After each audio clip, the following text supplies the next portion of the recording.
À chaque fois qu'on met des milliards sur la table, on a l'impression que ça sert à rien. Quel avenir pour l'hôpital public en cette période de crise politique? Ça, c'est une bonne question. C'est une question hyper polémique et j'arrête pas de m'engager sur ce sujet. L'hôpital public, il doit demeurer. Aujourd'hui, avec 30% de frais de gestion, il coûte beaucoup trop cher. Il faut reconfier les rênes de l'hôpital public aux médecins. Ouais, alors moi, je suis d'accord avec toi sur un point, c'est que l'argent, c'est clair que c'est le nerf de la guerre.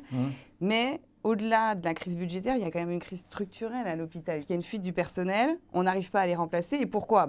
Le salaire, quand même, ça joue, les conditions de travail aussi.